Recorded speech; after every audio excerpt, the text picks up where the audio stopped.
మొదటి దినవృత్తాంతముల గ్రంథము 16వ అధ్యాయం.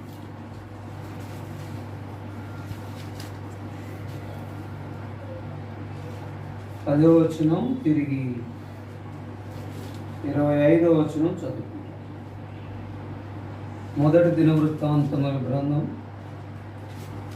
16వ అధ్యాయం 10వ వచనం తిరిగి 25వ వచనం చదువుకుంటాం.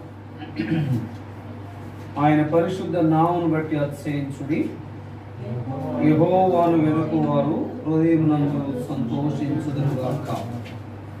25వ వచనం, యెహోవా మహాఘనత వహించిన వాడు, ఆయన బహుగా స్తుతి నొందదగిన వాడు, సమస్త దేవతల కంటే ఆయన పూజ్యుడు. ఎబ్రీయులకు రాసిన పత్రిక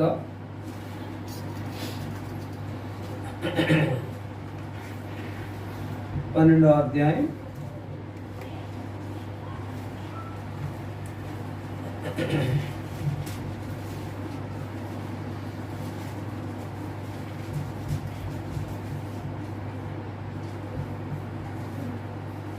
15వ వచనం అందరం కలిపి చదువుకుంటాం. ఎబ్రీయులకు రాసిన పత్రిక అపోస్తలుడైన పౌలు ఎబ్రీయులకు రాసిన పత్రిక 12వ అధ్యాయము 15వ వచనం అందరం కలిపి చదువుకుంటాం.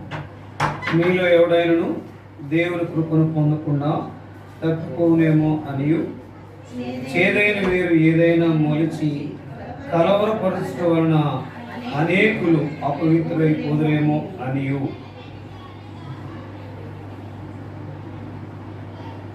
చదివిన ఈ 3 లేఖన భాగముల ద్వారా దేవుడు మనతో మాట్లాడినట్లుగా ప్రభు సహాయం కొరకై ప్రార్థన చేసుకుంటాం. చదవబడిన ఈ యొక్క లేఖన భాగాలను దేవుడు మన కొరకై దీవెనకరంగా చేయనుగాక. చదవబడిన భాగంలో మొదటి దినవృత్తాంతములు గ్రంథం 16వ అధ్యాయము 10వ వచనం.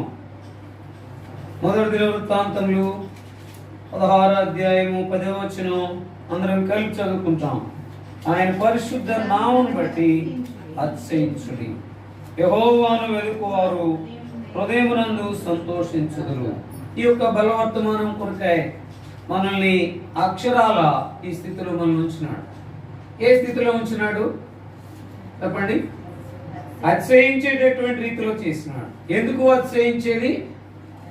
ఎందుకని అతిశయించేది? ఆరాధన వర్తమానంలో దేవుడు మనల్ని జ్ఞాపకం చేసుకున్నాడు. అతిశయించేది ఎందుకు అంటే ఆయన బలవాత్సేవను బట్టి,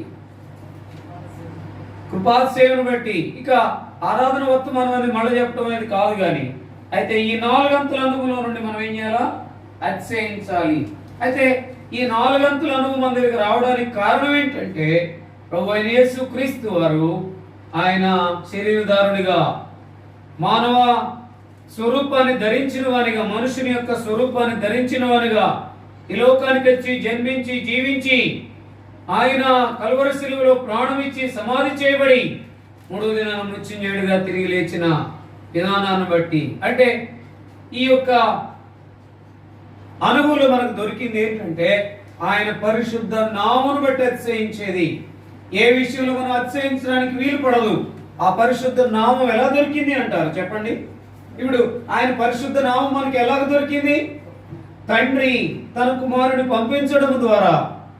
అదే సమయంలో తండ్రి తన కుమారుణ్ణి ఏంటి చెప్పిన పని, కుమారుడు చెప్పిన పని నెరవేర్చడం ద్వారా.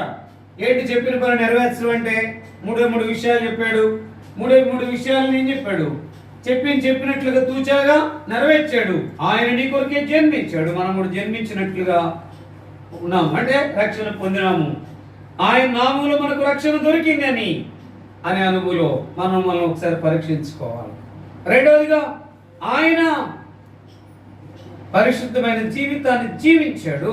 నాలో పాపం ఉన్నదని మీలో ఎవరైనా రూపించగలడు. ఇప్పుడు ఈ యొక్క బలలో పాల్పంపులు పొందుతున్నామంటే మనందరికీ యొక్క ఏంటి అనుభవం అవసరం. ఈ సవాలు అవసరం. ఏంటి సవాలు? నేను దేవుని బిడ్డగా చేయబడిన నాటి నుండి నేటి వరకు, మరి విశేషంగా ఈ రోజు వరకు నాలో ఏ పాపము లేదని చెప్పేటటువంటి అనుగుణుడికి దేవుడు మనం తెచ్చినాడు. అయితే మనం చెప్పలేకపోతున్నామంటే ఏంటంటే మనలో ఏంటి మెరిట్స్ కంటే రోజు రోజుకి ఏం పెరుగుతున్నాయి, డిమెరిట్స్ పెరుగుతూ ఉన్నాయి. ఆ డిమెరిట్స్ని బట్టి ప్రభు దగ్గరికి మనం ఏం చేయలేకపోతున్నాము, సరైనటువంటి స్థితిలోనికి రాలేకపోతున్నాము.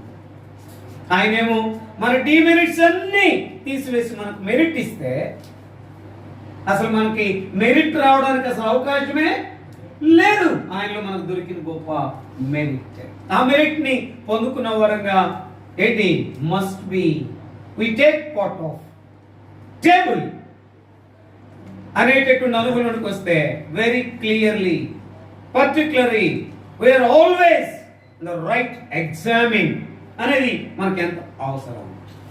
ఈ యొక్క పరీక్ష అనేది లేకపోతే మనం అలవాటుతో అందరితో పాటు పాలు పంపులు పొందే వరంగా అవుతాము అని. కాబట్టి జ్ఞాపకం చేసుకుంటే ఈ యొక్క ఆయన నీ కొరకు నా కొరకే జన్మించాడు, రక్షణ ఇచ్చి నీ కొరకు నా కొరకే ఆయన పరిశుద్ధంగా జీవించి పాపం లేదని సవాలు విసిరితే నీవు కూడా నేను కూడా అలాంటి స్థితిలోనికి వచ్చిన మన జీవితంలో ఏం లేవంటే ఆయన వలే ఏం చేయలేకపోతున్నాం, సవాలు విసిరేవారుగా లేవు. కూడా సవాలు అని చెప్పక్కర్లేదు, కానీ నేను పాలు పంపులు పొందేది ఎలాంటిది పరీక్షతో కూడింది, నాలో ఏమి లేనిది నేను నిజముగానే ఏం చేస్తున్నాను, పాలు పంపులు పొందుతున్నాను. మనం సవాలు విసిరక్కర్లా, సవాలు విసిరేంత ధైర్యం అసలు మనకు లేదులేండి, అది వేరే విషయం. కనీసం దీన్ని చూపిస్తే ఏం చేయాలా, నేను పాలు పంపులు పొందేది అక్షరాలా ఏంటది నిజం అనేది చెప్పాలి. అందుకని మీకు అంతకుముందు కూడా చెప్పినట్టున్నాను, చిన్న కోర్టులోనే వాడు ఎంత అబద్ధకుడైన వాడితో ఒక ప్రమాణం చెప్పిస్తారు. ఏంటది, అక్కడ ఉన్నటువంటి న్యాయ దేవత మీద భగవద్గీత మీద చెప్పరు, చేయించరు. ఎవరు చెప్పారు? ఆ న్యాయ దేవత ఎదుట బుక్ని కోర్టులో పెడతారా? అది పెట్టరే, పెడతారు నాయన. సరే, ఓకే, రైట్, థ్యాంక్ యూ. సరే, ఆ గ్రంథాన్ని భగవద్గీతను పెట్టి ఏం చేస్తారు, ప్రమాణం చేపిస్తారు. ఏమని? ఆ భగవద్గీతలో అన్నదా కూడా గ్రంథం పెట్టొచ్చేమో కానీ వాడి చేత ఒక మాట చెప్పిస్తాడు. ఏంటది, నేను అంత నిజమే చెప్తాను. అప్పటికి వాడి గుండె మిగిలిపోతాను అన్నమాట. వాడు దేంతో నింపుకుని వస్తాడు, అబద్ధంతో నింపుకుని వస్తాడు. అంత నిజమే చెప్తాను అయిపోద్ది. ఎంత కఠినడు కూడా సగం దిగిపోద్దంట. నాయన నేను అంత చెప్పేది అబద్ధం అయితే అంత నిజమే చెప్తానని చెప్పిస్తున్నాడు. ఎట్లా చెప్పాలని ఈ అంత నిజం చెప్తానన్న దాంట్లోనే ఏమైపోద్దమ్మా, నువ్వు స్తంభానికి పక్కకి వెళ్ళిపోకమ్మా, అవసరాన్ని బట్టి స్తంభానికి వీలినంత వరకు ఇటు వచ్చేసి నాకు కనబడేటట్టుకుంది. అప్పుడు నువ్వు కనబడుతున్నావు, నువ్వు నాకు ఏం చేస్తున్నావు అంటే నేను ముందుకు రమ్మండి అంటే ఏంటి వెనక్కి వెళ్తున్నావు. అది గమనించాలి, ముందుకు రావాలి. ఎందుకంటే వెనక్కి వెళ్తే నాకు కనపట్లేదు. సుశీలమ్మకు నిన్ను బట్టి సుశీలమ్మకి ఏమవుదు, సుశీలమ్మను బట్టి నీకేమవుదు, దాన్ని బట్టి ఏం కాదు, ప్రశాంతంగా కనబడేటట్టుగా ఉంది.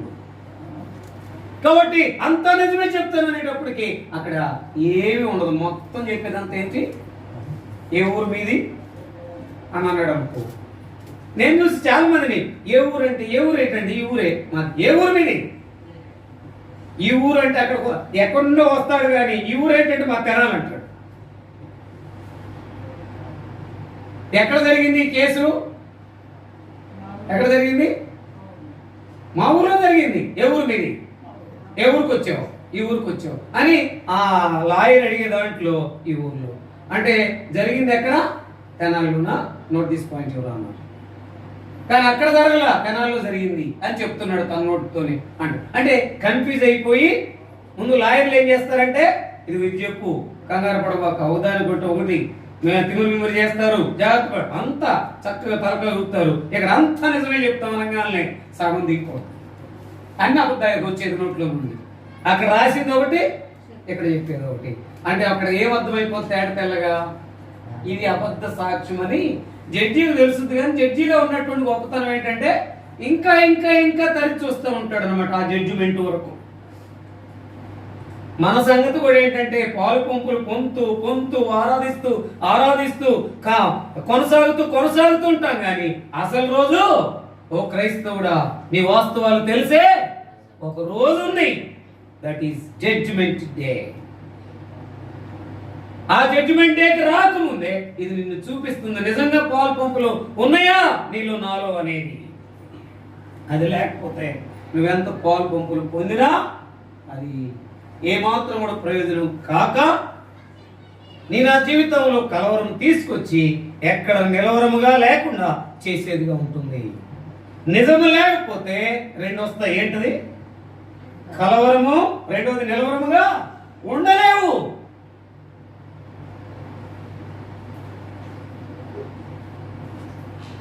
ఎన్నో పర్యాయాలు మన జీవితంలో చదవబడిన ఈ భాగంలో మొదటి దినవృత్తాంతములు 16వ అధ్యాయం 10వ వచనంలో ఆయన పరిశుద్ధ నామమును బట్టి ఏం చేయాలా?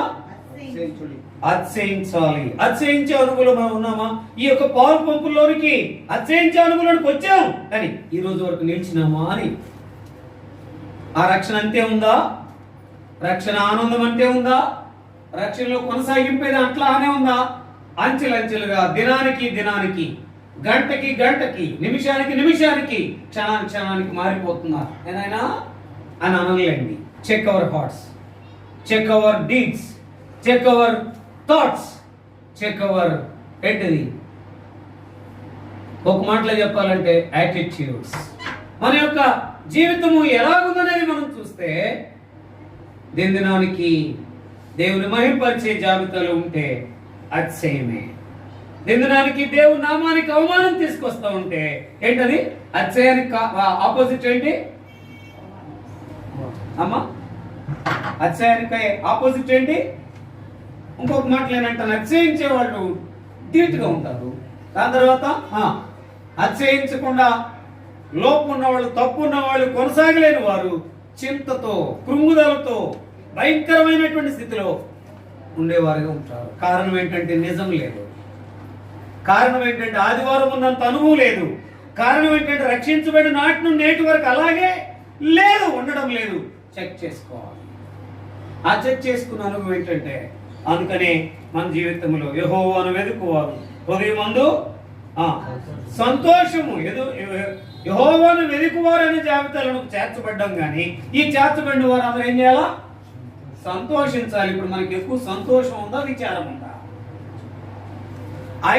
ఐహికమైన వాటి మీద ఉన్న విచారమే ఎక్కువ అవుతుంది కానీ ఆధ్యాత్మికమైన వాటి కొరకే విచారము అనేది లేదు. సరే, దాని ప్రక్కన పెడితే మనకు ఏముంది? సంతోషం ఉందా, విచారం ఉందా? పాలు పంపులు పొందుతున్నాం, ఆరాధిస్తున్నాం, పాలు పంపులు పొందుతున్నాం, అన్ని మీటింగ్లకు వస్తున్నాం, కానీ దేవుడింటికి వచ్చినప్పుడు నీకు సంతోషం ఉందా, విచారం ఉందా? చెప్పండి. సంతోషం ఉండాలి. ఆ సంతోషం లేకుండా ఉందంటే సంథింగ్ మిస్టేక్, సంథింగ్ రాంగ్ అనేది గమనించాలి అనేది. అందుకని పరీక్షించుకుని అయ్యయ్యా కొన్నిసార్లు మాటల్లో, కొన్నిసార్లు తలంపుల్లో, కొన్నిసార్లు ఆలోచనలో, కొన్నిసార్లు ప్రవర్తనలో, కొన్నిసార్లు చూపుల్లో, కొన్నిసార్లు వినికిల్లో, కొన్నిసార్లు ఏంటి ఉన్నాయి తేడా ఉంది, కొంత బలహీనత ఉంది, కొంత మార్పు ఉంది. నీలో మార్పు లేదు, లోకంలో కలిసిపోతున్నాను మార్పు కనబడతా ఉంది. అందుకని నేను మీ దగ్గర, అందుకనే ఈ లోకంలో కలిసిపోతున్న ఆ విధానం ఉంటే ఆయన దగ్గర నుండి ఆశీర్వాదాలు మనం పొందలేము. ఆయన ఆశీర్వాదం ఇవ్వడానికి సిద్ధంగా ఉన్నాడు కానీ ఆశీర్వాదాన్ని చేతులారా మనమే పోగొట్టుకుంటా ఉన్నాం. అందుకని పరీక్షించుకో. మన జీవితంలో నిజమైన అనుభవానికి వచ్చినప్పుడు అతిశయిస్తున్నామా? అందుకని గత వారం చెప్పిన అతిశయించువాడు దేన్ని అతిశయించాలా? సిలువను తప్ప, ప్రభువులను తప్ప మరి దేని యందు అతిశయించడానికి వీలు పడదు. రక్షణ ఇచ్చినాడు, ఆ రక్షణ చూపించు. ఆయన జీవితాన్ని మన కొరకే పరిశుద్ధంగా జీవించాడు, ఆ జీవితాన్ని జీవించు.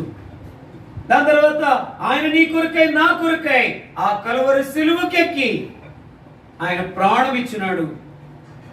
నీ కొరకే నా కొరకే శ్రమ పడినాడు, ప్రాణం ఇచ్చినాడు, రక్తమంతా కార్చినాడు. కానీ నీవు నేను చేయక్కర్లేదు. కానీ ఆయన కొరకై నిజముగా నిలిస్తే చాలు, ఆయన కొరకు ఎదురు చూస్తే చాలు. నేను కొట్టించుకోవాల్సిన అవసరం లేదు.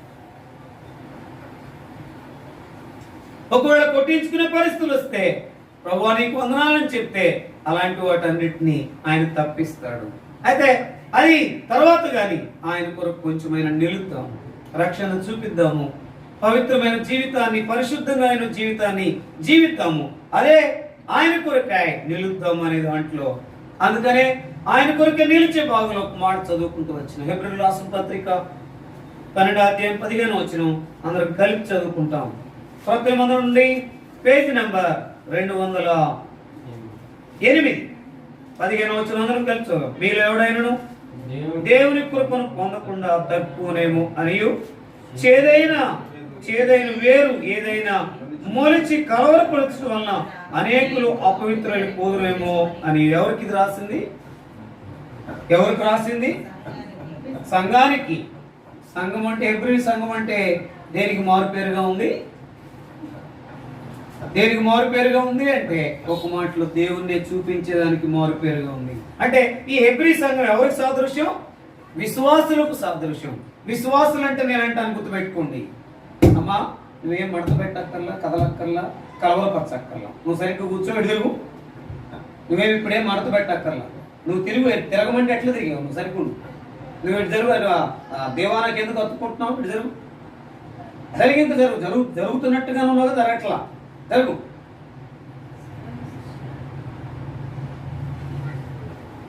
చూడండి, ఒక మాట చదువుదాం. 15 మీలో ఎవడైనా దేవుని కృపను పొందకుండా తప్పిపోవునేమో. ఇప్పుడు మనందరం దేవుని కృప క్రిందే ఉన్నామంటారా?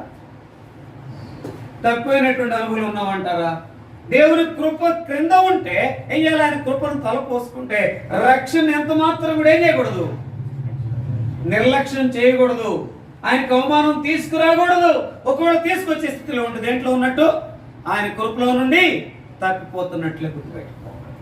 రెండోది, అందుకనే ఆ రక్షణ చూపించే పరిశుద్ధ జీవితంలో దేంట్లోనే తేడా వస్తే, గత రాత్రి అంటే విజ్ఞాపనకు వచ్చి ఏదైనా వారమంతా చేసిన ప్రతి బలహీనతను ఒప్పుకుని యోగ్యమైన రీతిలో ఆరాధించేదాని కొరకే నన్ను సరిదిద్దయ్యా, నన్ను క్షమించయ్యా, నన్ను సిద్ధపరచని అడగడానికి గత రాత్రి వచ్చామంటే ఈ రోజు ఒక మాట చెప్పాలంటే వీలైనంత వరకు ధైర్యంగా పాల్పంపులు పొందొచ్చు. ఎందుకని గత రాత్రి చెక్ చేసుకుంటాం. మరి విశేషంగా ఈ వర్తమానంలో మరొకసారి చెక్ చేసుకుని ఒకవేళ ఉంటే విడిచిపెడతానని అక్కడే ముందు మనసులో ప్రార్థన చేసుకుని ఏం చేయాలంట?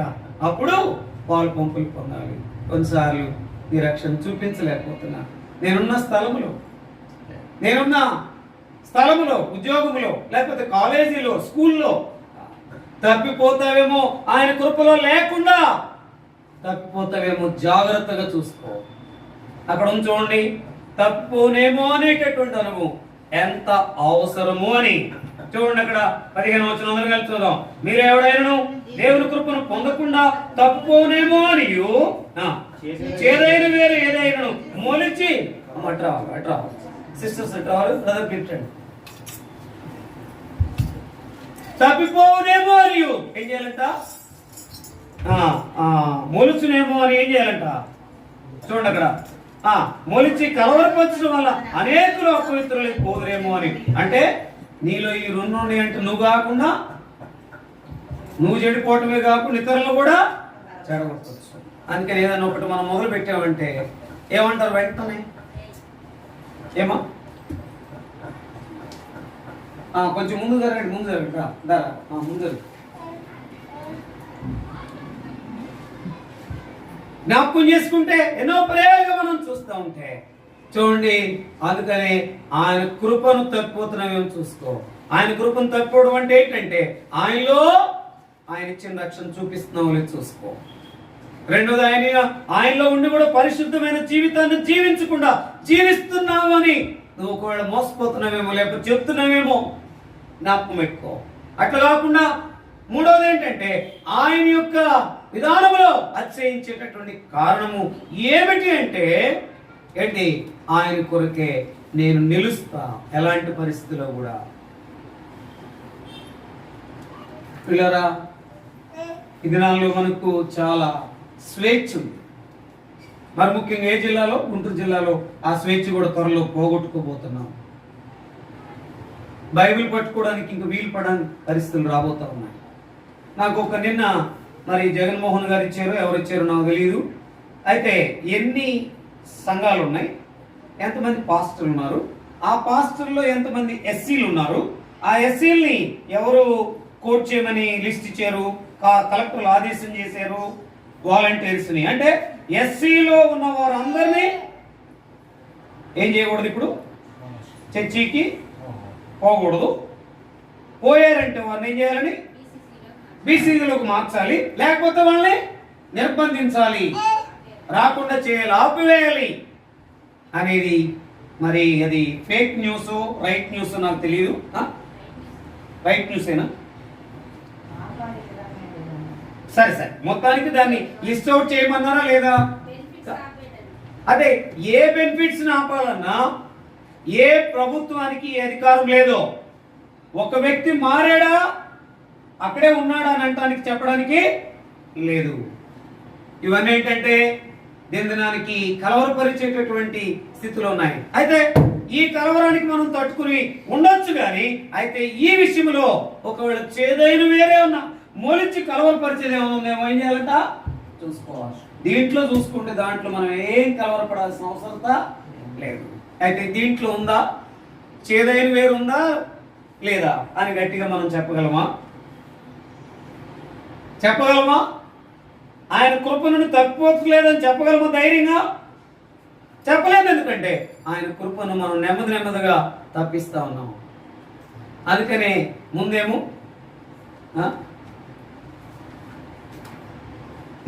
ఒక కుటుంబానికి పిల్లలు లేరనుకో ఏం చేస్తారు?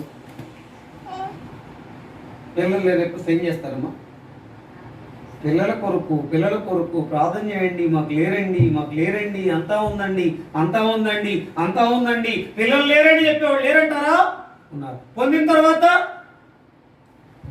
తర్వాత ఇదంతా దేవుడే ఇవ్వాలండి అని చెప్పిన తర్వాత, దేవుడు ఇచ్చిన తర్వాత దేవుని కృపను లో నుండి తప్పిపోయేది ఉందా, లేకపోతే ఆయన కృపను తలపోసుకునేది ఉందా? సరే, వాళ్ళు తప్పారు అనుకుండా తెలియక దేవుని పిల్లలందరూ కూడా చేయబడిన తర్వాత, దేవుడు అన్ని ఇస్తానున్న తర్వాత కూడా ఆ కృపను పొందుకున్న తర్వాత మర్చిపోయే జాబితాలు ఉంటే అంతకంటే దుర్లభం ఇంకేముందా? అంతకంటే భయంకరమైన స్థితి ఏమనుందా? అందుకని చాలా మంది ఏమంటారు, అవసరం అయిపోయిన తర్వాత ఏమంటారు, మీరు కాకపోతే రాజేంద్ర గారు స్పష్టంగా చెప్తారు. ఏమంటారు ఇంకా మీరు కాకపోతే ఇంకొకరండి అనేవాళ్ళు లేరంటారా? దాని తర్వాత డబ్బును బట్టి, ఆస్తిని బట్టి, అంతస్తుని బట్టి అతిశయించే వాళ్ళు ఎక్కువ మంది ఉన్నారు. ప్రభువుని బట్టి అతిశయించేవారు ఉన్నారంటారా? లేరు. మాకు డబ్బు ఉందండి, మీరు కాకపోతే ఇంకొకడు. ఈ డబ్బు ఉన్న కరోనా వైరస్ లో కేకలు వేసిన ఎవరి దగ్గరికి వచ్చేవారు లేరండి, ఒక ప్రభు తప్ప. ఆయనే దగ్గరికి వచ్చినారు. జ్ఞాపకం చేసుకునే మాటలోనికి వస్తే మనం ఆయనలో అతిశయించేటట్లుగా చేశాడు. అతిశయిద్దాం. రక్షణ అతిశయించు. ఆయన పరిశుద్ధ జీవితాన్ని ఇచ్చాడు. పరిశుద్ధుడిగా సవాలు విసిరి మనకు పరిశుద్ధ జీవితాన్ని ఇచ్చాడు. ఆ జీవితాన్ని జీవిస్తూ ప్రభులో అతిశయించు, ఘనపరచు. అంత మాత్రం కాకుండా ఆయన కొరకు నిలిచి ఆయన కొరకు ఎదురు చూడు. ప్రతి విధమైనటువంటి శోధన తప్పించుకుని ఆయన ఆశీర్వాదాన్ని పొందుకోవడానికి అందుకొరకాయ మన జీవితంలో ఆ మాటను మనం అది చూడండి, తప్పిపోకుండా జ్ఞాపకం చేసుకోండి. అందుకని చూడండి ఒక మాట 14 వచనం ఇప్పుడు చదువుదాం. 14 వచనం హెబ్రీ రాసిన పత్రిక 12వ అధ్యాయం 14 వచనం అందరం కలిసి చూద్దాం. పేజ్ నెంబర్ 208 క్రొత్త నిబంధనలో నుండి. అందరితో సమాధానమును పరిశుద్ధత కలిగి ఉండటకు ప్రయత్నించుడి. పరిశుద్ధత లేకుండా ఎవడను ప్రభుని చూడడు. ఏంటి ప్రభుని చూడడు? పరిశుద్ధత ఎక్కడ ఉండాలో? ఇప్పుడు ఈ యొక్క సందర్భాన్ని బట్టి బల్ల వర్తమానంలో మనం ఈ యొక్క బలను తీసుకోవాలంటే మనలో ఏముండాలో? పరిశుద్ధత ఉన్నవారు మాత్రమే తీసుకోవాలి. ఆ పరిశుద్ధత ఉన్నవారు మాత్రమే ప్రభుని చూడగలరు. లేకపోతే చూడలేరు, నిలువరంగా ఉండలేరు. నిలువరంగా ఉండాలంటే నా ప్రభులో నేను ఉన్నాను, నా ప్రభులో నేను కొనసాగుతున్నాను, నా ప్రభులో నేను ఆనందిస్తున్నాను, నా ప్రభు కొరకు ఎదురు చూస్తున్నాను. ఈ అనుభవం ఉంటే ధైర్యం తప్ప మరొకటి ఏది కూడా ఉండదు. అందుకొరకై తప్పిపోకుండా, చేదైన వేరు మొలవకుండా మనం చూసుకోవాల్సిన అవసరత ఎంతైనా ఉంది. దాని కొరకే ఒక మాట చూద్దాం చూడండి. అందుకని ఏం చేయాలంటే మనం మన జీవితంలో ఏం చేయాలా ఆ మాట మనం జ్ఞాపకం చేసుకుంటే యెషయా గ్రంథం 21వ అధ్యాయం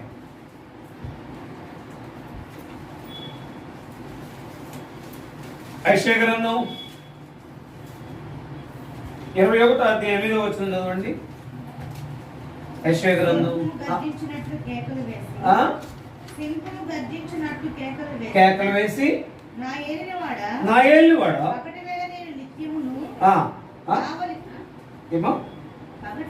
పగటి వేళ నేను నిత్యమును కావలి బురుజు మీద నిలుచున్నాను, రాత్రి అంతయు కావలి కాయుచున్నాను. కాబట్టి ఇక్కడ నిత్యము బురుజు మీద నిలుచుచున్నాను అంటే ఆ బురుజు గతనాలు కూడా ఒక మాట మీకు జ్ఞాపకం చేసి ఎంతో తీక్షణంగా చూడాలి. బురుజు మీద ఉన్నవాడు అంటే ఎట్లా పడితే అట్లుంటానికి వీలు పడదు. ఎవరు వస్తున్నారు, ఎవరు పోతున్నారు, ఎవరేమేమి చేస్తా ఉన్నారు, సరిగా ఉన్నారా లేదా. ఒకవేళ ఆ బురుజు మీద నిలుస్తుంటారంట, కొంతమంది తినేవాడు తింటున్నట్టు కనపడతారంట, ఖాళీ కూర్చున్నవాడు కనపడతారంట, పని చేసేవాడు పని చేసినట్టుగా కనపడతారంట. బురుజు మీద నిలబడిన వాడికి అన్నీ తెలుస్తాయి. అంటే నిత్యము నిలిచే అనుభవంలోనికి మనము ఉండాలి.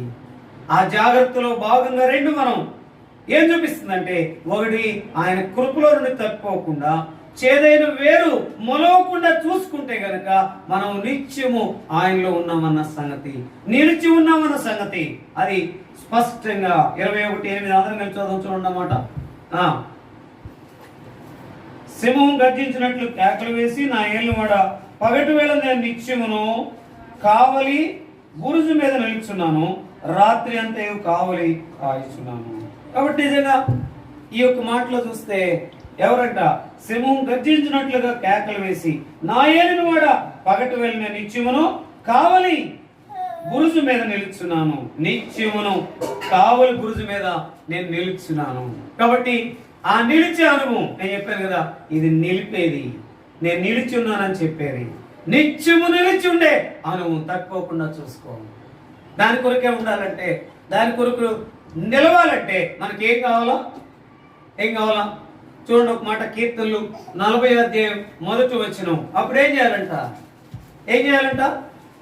మనము ఆ అనుభవంలోకి రావాలి. చదవండి కీర్తనలు. యెహోవా కొరకు నేను సహనముతో కనిపెట్టుకొంటిని, ఆయన నాకు చెవియొగ్గి నా మొర ఆలకించెను. సహనముతో కనిపెట్టుకొంటిని అనుభవంలోకి తీసుకొచ్చాడు. ఇది సహనముతో కనిపెట్టుకోవడానికి నీ ముందు నా ముందు ఉంచిన పరీక్షతో కూడిన ప్రశ్నతో కూడిన విమర్శతో కూడినటువంటి ఈ యొక్క ప్రభు యొక్క శరీర రక్తములు మన ముందు ఉన్నాయి. కనిపెడుతున్నావా? కనిపెట్టుకుంటే అనుభవంలోకి వచ్చాం, కనిపెట్టుచున్నామా? రెండవది, నిలుస్తున్నామా? కావలివాడు బురుజు మీద నిత్యము నిలిచి అనే అనుభవంలో నిలిచిన అనుభవంలో ఉన్నామా? నిలిచిన అనుభవంలో ఉండాలి అంటే ఆ కృపను మర్చిపోకుండా ఉండాలి. దాంట్లో చేదైన వేరేదైనా మొలిచిందేమో చూసుకోపోతే నీవు నేను కాకుండా నష్టపోకుండా ఇతరులను కూడా నష్టపరుస్తాము. ఎందుకంటే మీరు సరిగ్గా ఉన్నారా అని అనిపించుకోవడానికి. పాలు పంపులు సరిగా పొందకపోతే ఎంత గట్టిగా చెప్పాను, అవినాష్ వచ్చాడు కొత్తగా, దాని తర్వాత ఎంత గట్టిగా చెప్పి నేను ఎక్కడో ఒక మిస్టేక్ చేసినట్టుగా చూశాను అనుకో, వెంటనే చెబుతాడు రాజేష్ వర్తమానం ఇచ్చేస్తాడు. అంత గట్టిగా చెప్పాడు కానీ ఏమైనా నాకు కనపట్ల చెప్పాడు కానీ ఆయనలోనే లేదంటాడా లేదా అంటే నేను చెడిపోవటమే కాకుండా ఆయన కూడా చెడగొట్టే స్థితిలోనికి మనం రాకూడదు. అంటే పాలు పంపులు పొందేవారు ఏముండాలా?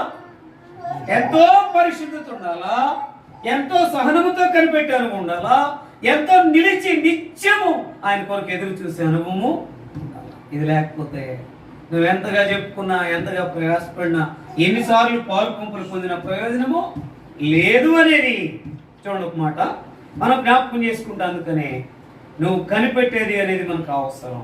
చూడండి ఒక మాట, రోమిలకు రాసిన పత్రిక 12వ అధ్యాయం 17వ వచనం. రోమిలకు రాసిన పత్రిక పొడి చదవది రోమిలకు రాసిన పత్రిక 12వ అధ్యాయం 17వ వచనం. కొత్త నిబంధనల నుండి 12వ అధ్యాయం 17వ వచనం. కీడుకు ప్రతి కీడు చేయవద్దు. మనుషులందరి దృష్టికి యోగ్యమైన వాటిని గూర్చి మనుషులందరి దృష్టికి యోగ్యమైన వాటిని గురించి ఆలోచన కలిగి ఉండుడి. కాబట్టి ఇప్పుడు ఏముండాలా? ఆ యోగ్యమైన ప్రభుని మనం చూపించాలంటే ఏం చేయాలంట? మనుషులందరి దృష్టికి యోగ్యమైన మనుషులందరి యొక్క దృష్టికి యోగ్యమైన వాటిని ఆలోచించుడి. మనుషులందరికీ అంటే ఇక్కడ ఈ మనుషులు ఎవరు?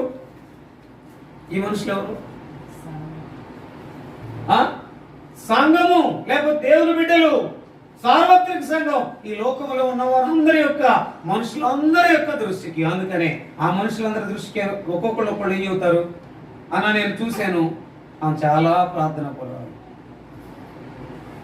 అన్న నేను చూశాను, ఆయన ఎంతో యోగ్యుడు అని చెప్పేటటువంటి అనుభవం మనుషులందరి దృష్టికి యోగ్యమైంది ఏంటో తెలిసిన యోగ్యమైంది ఏంటో తెలుసా? నేనంటాను, నిజమైనటువంటి మనుషులు ఈ రీతిగా అనాలంటే మనుషులందరి దృష్టికి యోగ్యమైన వాటిని మనము చూపాలి. యోగ్యమైన వాటిని ఆరాధించేది. దాని తర్వాత ఎంతకంటే యోగ్యమైంది ఏది లేదట ఆయన.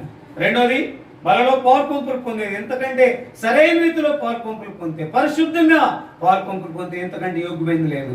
మూడోది ఆయన కొరకు ఎదురు చూసేదానికంటే యోగ్యమైంది ఏది కూడా లేదు. అందుకనే ఎదురు చూసేది చూపిస్తా ఉంది. జ్ఞాపకం చేసుకుంటే ఆ మాటలోనికి ఇంకా చదివితే ఒక మాట బహు స్పష్టంగా చదువు. 40 మనుషులందరి దృష్టికి ఏం చేయాలంట? యోగ్యమైన వాటిని గూర్చి ఆలోచన కలిగి ఉండు. యోగ్యమైన వాటిని గూర్చి ఆలోచన కలిగి ఉండు. ఎప్పుడైనా మనుషులందరి దృష్టికి యోగ్యమైనవి ఏంటి అని మనం అనుకుంటే, మనుషులందరి దృష్టికి యోగ్యమైనవి మనకేంటి ఏమనిపిస్తాయి? ఈ 3 తప్ప మిగతా ఏమని అనిపిస్తాయి. ఏంటయ్యి? మంచి వస్త్రం, మంచి భోజనం, మంచి ఇల్లు, దాని తర్వాత మంచి హోదా, దాని తర్వాత మంచి ఉద్యోగం. ఇవి మనుషులందరి దృష్టికి ఏంటంట? యోగ్యంగా కనపడతాయి. కానీ ఎట్లాంటి అంటే మనకు కనపడే, కానీ మనుషులు, నిజమైన మనుషులు, ప్రభువుని ఎరిగిన వారికి అక్కడ అపోస్తలుడైన పౌలు రాస్తున్నటువంటి మాటల్లో మనం చూస్తే, హెబ్రీయులకు రాసిన పత్రికలో లేకపోతే హెబ్రీ సంఘానికి ఆ మనుషులు అందరి విధానంలో మనం ఏం చేయాలంటే ఆలోచన చేసుకోవాలి. మనుషులందరికీ ఎట్లుండాలంటే యోగ్యమైన వాటిని గురించి, మనుషులందరూ చూసేటప్పుడు యోగ్యమైన వాటిని గురించి మనం ఏం చేయాలంట? ఆలోచన చేయాలి. ఈ ఆలోచన అనే దాంట్లోనికి మనం రావాలంటే ఆయన కృపను పొందుకున్నాను కదా, నేను సరిగా ఆలోచించాలి.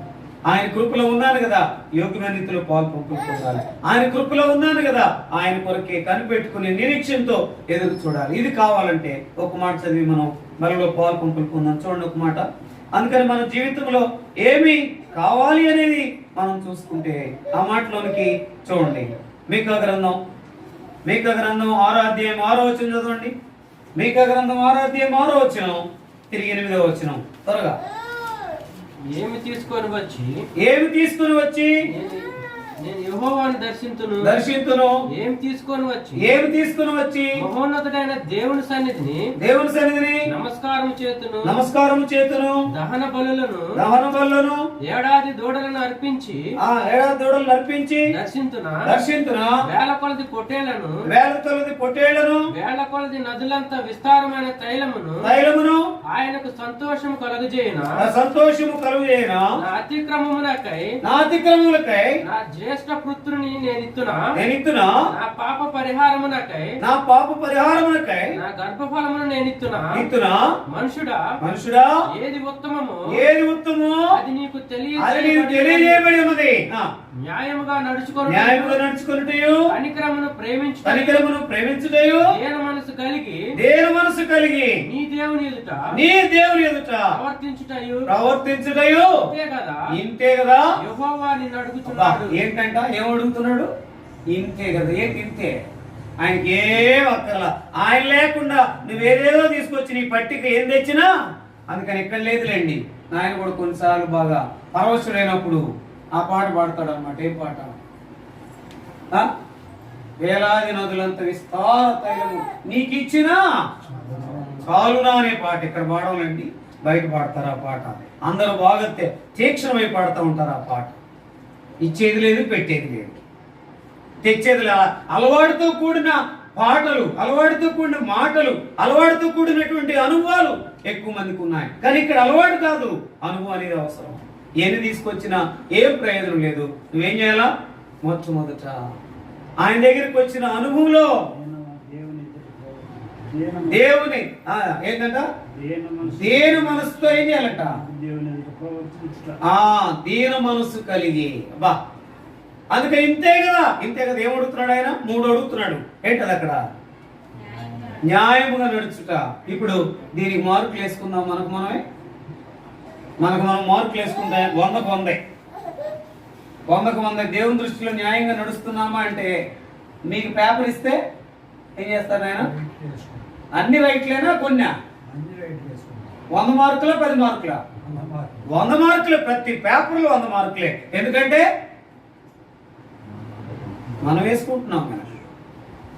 మనం వేసుకుంటే తప్పులు ఎక్కడ కూడా తప్పు. అందుకని ఎవరు తప్పు వారికి కనబడదు, ఎదుటోళ్ళు చెప్తారు. అందుకని మనకు ఎదుటోళ్ళు చెప్తే అది ఆశీర్వాదం అనుకుంటామో లేకపోతే శాపం అనుకుంటాము, గొడుక్కుంటామో సణుక్కుంటామా? నాకు నువ్వు చెప్పాల్సిందే, నేను నీకు చెప్పాల్సింది. ఎందుకంటే నాది నాకు తెలియదు, నీది నీకు తెలియదు. కాబట్టి ఎదుటి వాళ్ళు చెప్పినప్పుడు మార్చుకోవాలి. మంది నీది నాది అందరూ తెలిసింది ఎవరికి? ఆయనకి. ఆయనకి తెలియకుండా ఏది కూడా లేదు. ఆయనకి రహస్యమైంది ఏది కూడా లేదు. ఆయన తేటతెల్లగా తెలియజేస్తూ ఉంటాడు. ఆయనకు తెలుసు. అందుకనే నువ్వు న్యాయంగా ఏం చేయాలంట? అక్కడ ఉంది చూడండి, ఏముంది? న్యాయంగా నడుచుకునేది నీకుందా లేదా?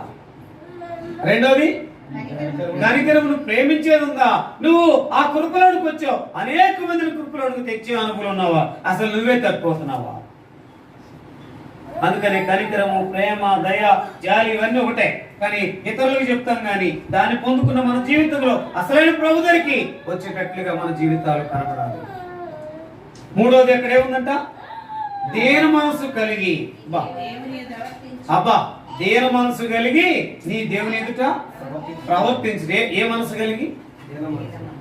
అన్నిటికంటే కష్టమైంది ఏంటి?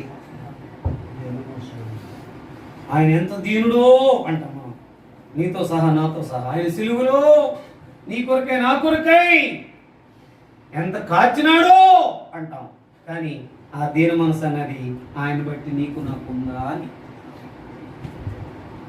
న్యాయం ఉందా? కనికరం ఉందా? దీన మనసు అనేది ఉందా? ఆ న్యాయంగా ప్రవర్తించేదబ్బా ఈ మాట అనేది చాలా అవసరం. ఆ ప్రవర్తించేది అనేది లేకపోతే ఆయన ఏమంటాడు చివరికి? ఆ ఒక మాట అంటున్నాడు కదా, వెరీ స్మాల్, వెరీ లిటిల్. ఇంతే కదా నేను నిన్ను అడుగుతున్నాను. అమెరికన్ వర్షన్లు అయితే వెరీ లిటిల్, చిన్నది అడుగుతున్నాడు. ఇది కూడా చేయకపోతే నువ్వెంత పాలు పంపులు పొందిన ప్రయోజనమేమీ లేదు. అంత వేస్టే, టూ వేస్ట్. అందుకనే మనం పరీక్షించుకుని ప్రశ్నించుకుని యోగ్యం. అందుకనే మనం ఏం చేయాలంట? దేని కొరకు ఇదంతా? ప్రచురణే. మరొకటి ఏది కూడా కాదు. నేను అక్కడ వర్తమానం చెప్పేటప్పుడు ఆయన ఒక మాట భలే చెప్పాడు. అన్నమాట ఏంటంట? ఆయన ప్రచురించడానికి సదవకాశంలో మనం ఉన్నాం. ఈ అవకాశాన్ని కోల్పోతే మళ్ళీ అవకాశం రాకపోవచ్చు. ఏది ప్రచురించడం అంటే ముందు నువ్వు సరైన పాలు పంపులు పొందటమే ప్రచురణ. తర్వాత ప్రచురణ అంటే సువార్త చెప్పడమే ప్రచురణ. పాలు పంపులు పొందితే సువార్త చెప్పడానికి ప్రచురణలోకి మన అందరము వెళ్తాం. ఆ రీతిగా ప్రచురణ అనుభవంలోనికి 3 అంతల అనుభవంలోనికి రాగలిగి ఆయనలో అతిశయించే అనుభవం, రక్షణ, పరిశుద్ధ జీవితము, దాని తర్వాత ఆయన కొరకే నిలిచేది. నిలవాలంటే మొట్టమొదట ఏం చూసాము? 3 మాటలు. ఒకటి, దేంట్లో నిలవాలి? నిలిచిన అనుభవంలో ఒక మాట మనం బహు స్పష్టంగా అక్కడ చూసాం. దేనికి? నిజంగా ఆయన కొరకై నిజంగా ఏం చేయాలంట? నిత్యము అనేటటువంటి అనుభవంలో బురుజు మీద ఏం చేయాలంట? నిత్యం అనే అనుభవం నిలబడి ఆయన కొరకే ఉండాలి. దాని తర్వాత ఆ నిలబడి ఉండేటటువంటి అనుభవంలో ఏం దొరుకుతుందంటే ఆయన కొరకు కనిపెట్టేది దొరికితే, కనిపెట్టే అనుభవం నేర్చుకుంటే చాలు. మూడోది ఇక్కడే ఏంటంట, దేని మనస్సు కలిగి సరిగ్గా ప్రవర్తించేది గనక నేర్చుకున్నామంటే చాలు. యోగ్యమైన రీతిలో పాలు పంపులు పొందడానికి ప్రియ ప్రభువారు మనకు సహాయము చేయరు కదా. అందుకనే కొరకును తప్పుకోకుండా చూసుకో. రెండోది చేదైన వేరు ఏదైనా మొలిచిందేమో చూసుకో. నీవు నేను ఆ రీతిగా చూసుకుని యోగ్యమైన రీతిలో వాళ్ళలో పాలు పంపులు పొందడానికి ప్రియ ప్రభువారు మనకు సహాయము చేయరు కదా. ప్రార్థన.